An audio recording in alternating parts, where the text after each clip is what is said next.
Hello friends, welcome to online study 24/7। ये UP TET, super TET, REET, MP TET और जितने भी teaching से जुड़े जो एग्ज़ाम होते हैं जिसके अंतर्गत पर्यावरण एक विषय के रूप में आता है, उसके लिए हम अभ्यास प्रश्न लेकर आए हैं। और ये पूरी सीरीज़ हमारी डिनोटेड है टीचिंग एग्ज़ाम को लेकर। तो चलिए, जो लोग हमारे चैनल पर नए हैं वो चैनल को सब्सक्राइब करें। तो चलिए क्वेश्चन को स्टार्ट करते हैं। निम्नलिखित में से कौन सा जैव मंडल का अजैविक घटक नहीं है? प्रोटीन, मृदा, प्रोटीन, मृदा, कवक या फास्फोरस। देखिए, कवक जो है वो हमारा अजैविक घटक नहीं है। कवक अजैविक घटक नहीं है। Next question. घास भूमि क्षेत्र के परितंत्र की खाद्य श्रृंखला में सबसे उच्च स्तर पर उपभोक्ता होते हैं। ध्यान से क्वेश्चन को समझिएगा। घास भूमि क्षेत्र के परितंत्र की खाद्य श्रृंखला में सबसे उच्च स्तर पर उपभोक्ता होते हैं। शाकाहारी, मांसाहारी, जीवाणु या मांसाहारी शाकाहारी। तो इसमें वो होते हैं मांसाहारी। सबसे उच्च स्तर पर होते हैं मांसाहारी। Next question. पारिस्थितिकी तंत्र में ऊर्जा का मुख्य स्रोत है। इकोसिस्टम में ऊर्जा का मुख्य स्रोत है एटीपी, सूर्य प्रकाश, डीएनए या आरएनए। तो ऊर्जा का मुख्य स्रोत जो है हमारा होता है सूर्य प्रकाश। एगमार्क का संबंध है गुणवत्ता से, पैकेजिंग से, संसाधन से या उत्पादन से।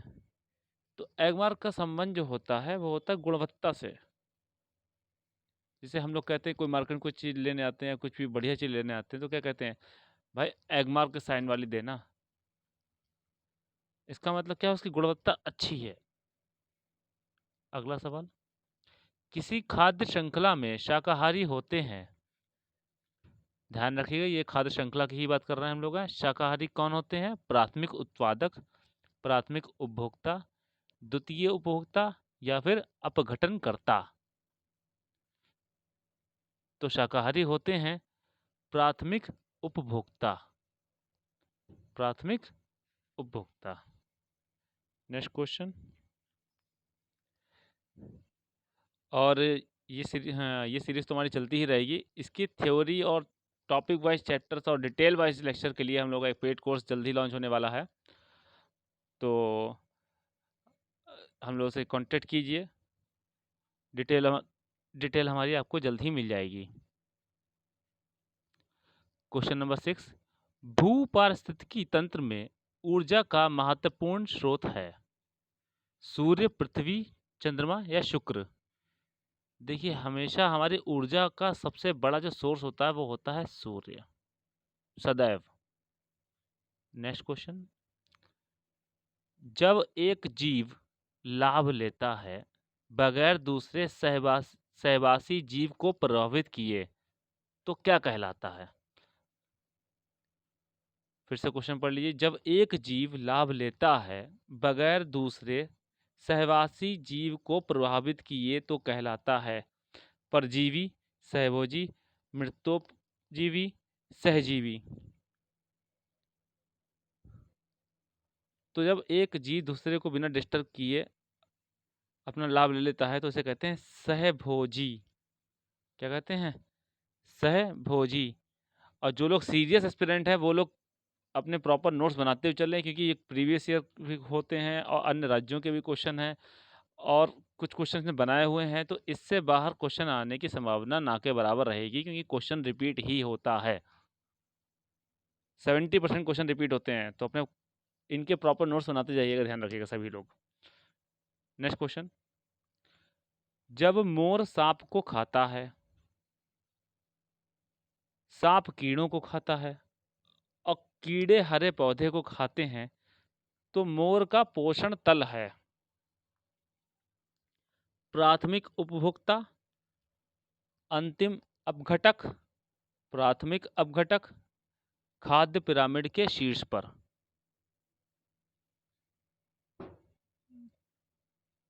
तो ये होता है खाद्य पिरामिड के शीर्ष पर। तो ध्यान रखिएगा, मोर संबंधी जब भी प्रश्न आए तो इस टाइप से या अदर लैंग्वेज में आ सकता है मोर संबंधी, तो ध्यान रखिएगा खाद्य पिरामिड के शीर्ष पर होता है मोर। नेक्स्ट क्वेश्चन, जो शाकाहारी जंतु भोजन के लिए हरे पौधों पर निर्भर करते हैं वह क्या कहलाते हैं? प्रथम चरण उपभोक्ता, द्वितीय चरण उपभोक्ता, तृतीय चरण उपभोक्ता या फिर नॉर्मल उपभोक्ता? देखिए, हरे पौधों पर जो भी कोई निर्भर करेगा पर्टिकुलर, इसको जैसे कि शाकाहारी जो लोग होते हैं उनको कहते हैं प्रथम चरण उपभोक्ता। क्या कहते हैं? प्रथम चरण उपभोक्ता। नेक्स्ट क्वेश्चन, इकोसिस्टम की सही परिभाषा क्या है? पारिस्थितिकी तंत्र की सही परिभाषा क्या है? पहला ऑप्शन, परस्पर क्रिया करने वाला जीव समुदाय। दूसरा, किसी स्थल पर अजैविक घटक। तीसरा, पृथ्वी और वायुमंडल का क्षेत्र जहां जीव रहते हैं। चौथा, जीव समुदाय और उसके बाद आवरण का संतुलित तंत्र। तो इकोसिस्टम कहते हैं उस जीव समुदाय को और उसके बाद आवरण का संतुलित तंत्र, एक बैलेंस सिस्टम होना चाहिए। ठीक है। नेक्स्ट क्वेश्चन, किसी पारितंत्र में तत्वों का चक्रण कहलाता है? किसी पारितंत्र में तत्वों का चक्रण कहलाता है? पहला ऑप्शन, जैव भू रासायनिक, भूवैज्ञानिक चक्र, रासायनिक चक्र या इनमें से कोई नहीं। तो तत्वों का चक्रण कहलाता है जैव भू रासायनिक। जैव भू रासायनिक। मैं कुछ टाइम से ये देख रहा हूँ कि लोग वीडियो को स्किप कर देते हैं। आप पर डे एजुकेशन के वीडियो को स्किप कर देते हैं। अगर कोई मूवी, गाना, अदर कोई भी काम कर रहे हैं तो उसको कोई कभी स्किप नहीं करते। 10 मिनट के एजुकेशन के वीडियो को लोग स्किप कर देते हैं और ये स्किप करना बहुत ही ज़्यादा हानिकारक होता है सभी के लिए, ध्यान रखिएगा। नेक्स्ट क्वेश्चन, जैविक समुदाय में प्राथमिक उपभोक्ता है। अभी मैंने इस क्वेश्चन का आंसर बताया था। जैविक समुदाय में प्राथमिक उपभोक्ता है। प्राथमिक उपभोक्ता कौन होता है? जो डायरेक्टली हरे सब्जियों पर डिपेंड होता है, उसे कहते क्या हैं? शाकाहारी। क्या कहते हैं? शाकाहारी। अगला सवाल, निम्न में से कौन सर्वाधिक उत्पादक पारिस्थितिकी तंत्र है? उष्णकटिबंधीय वर्षावन, टुंड्रा, सवाना या मरुस्थलीय? तो देखिए, सबसे ज़्यादा पारिस्थितिकी तंत्र मतलब इकोलॉजी सिस्टम ये कहाँ होगा? ये होगा उष्णकटिबंधीय वर्षावन, tropical rain forest, tropical rain forest में। नेक्स्ट क्वेश्चन, खाद्य श्रृंखला के परस्पर समूह को कहा जाता है? खाद्य श्रृंखला के परस्पर समूह को कहा जाता है? ऑप्शन देखिए, खाद्य चक्र, श्रृंखला चक्र, अभिक्रिया चक्र या खाद्य चक्र, श्रृंखला अभिक्रिया, खाद्य जाल या बायोमास का पिरामिड? तो खाद्य श्रृंखला के परस्पर समूह को कहते हैं खाद्य जाल। क्या कहते हैं? खाद्य जाल। नेक्स्ट क्वेश्चन देखते हैं हम लोग, निम्नलिखित में से किस एक प्राणी को किसान का मित्र कहा जाता है? चींटी, केचुआ, मधुमक्खी और तितली? तो किसे कहते हैं? केचुआ को, क्योंकि केचुआ नीचे से नई मिट्टी लेकर ऊपर आता है जो कि मिनरल से भरपूर होती है। ठीक है। नेक्स्ट क्वेश्चन, पर्यावरण की परिभाषा क्या है? बहुत बड़े क्वेश्चन है ये। पर्यावरण की परिभाषा क्या है? पहला ऑप्शन, अबायोटिक एवं बायोटिक घटक।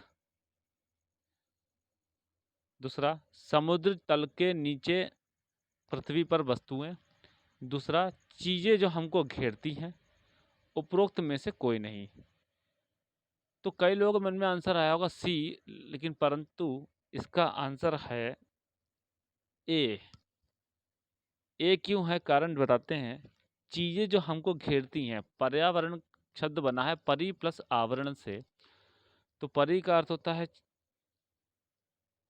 पर्यावरण, परि प्लस आवरण की संधि से बनता है, और इसका अर्थ, इस पूरे का अर्थ होता है चीज़ें जो हमको घेरती हैं। लेकिन यहाँ क्वेश्चन में पूछा गया है परिभाषा, अर्थ नहीं पूछा गया है। अर्थ तो होता अगर क्वेश्चन में तो ये सही होता, ठीक है, लेकिन परिभाषा पूछी गई तो आंसर क्या होगा, बायोटिक एंड अबायोटिक घटक, कंपोनेंट्स। नेक्स्ट क्वेश्चन, कृत्रिम वर्षा के लिए मेघ बीजन के लिए प्रयुक्त रसायन है silver nitrate, potassium nitrate, silver nitrate, potassium bromide, silver iodide and potassium nitrate.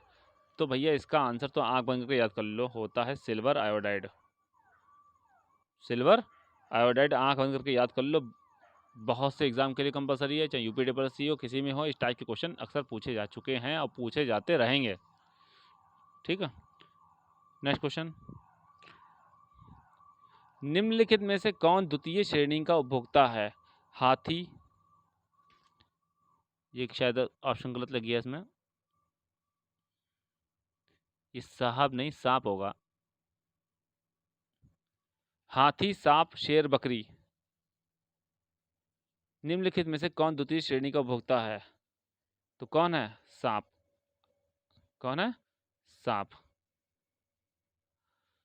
क्यों है सांप भाई, पहली श्रेणी में कौन आता है, जो शाकाहारी होते हैं। दूसरे में कौन आता है, जो सिर्फ और सिर्फ इंसेक्टिसाइड होते हैं, जो सिर्फ और सिर्फ मांसाहारी होते हैं, ठीक है।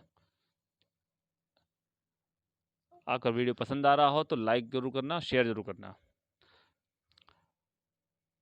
नेक्स्ट क्वेश्चन, पारिस्थितिकी तंत्र का उदाहरण है वायु, तालाब, जल, मृदा। आप सभी लोग एक काम करना, वीडियो को पॉज करके 5 सेकेंड आप क्वेश्चन को अटेम्प्ट जरूर करना क्वेश्चन नंबर के साथ में, उससे आपकी अपनी नॉलेज जो है पता चलेगी। तो पारिस्थितिकी तंत्र का उदाहरण है वायु, जल, मृदा, तो तालाब। तो इसका आंसर है तालाब। तालाब। नेक्स्ट क्वेश्चन, अन्य मृत जंतुओं पर निर्वाह करने वाले प्राणी को क्या कहते हैं। अन्य मृत जंतुओं पर निर्वाह करने वाले प्राणी को क्या कहते हैं। A parasite, B decomposer, C scavenger, third omnivore. तो क्या कहते हैं, अन्य मृत जंतुओं पर निर्वाह करने वाले प्राणी को कहते हैं ऑमनिवोर। इसी के साथ आज का वीडियो समाप्त करते हैं। पर डे 20, 25, 30 जैसा मुझे टाइम लगेगा मैं वैसे क्वेश्चन लेके आऊँगा, क्योंकि हमारे पेड कोर्सेज भी चलते हैं तो उसके लिए भी काफ़ी काम करना पड़ता है। और पर डे आपके सेक्शन बढ़ते जा रहे हैं बहुत तेज़ी से, तो आप लोग वीडियो को लाइक ज़रूर करें, और जो चैनल पर नए हो सब्सक्राइब करें। Thanks to all of you.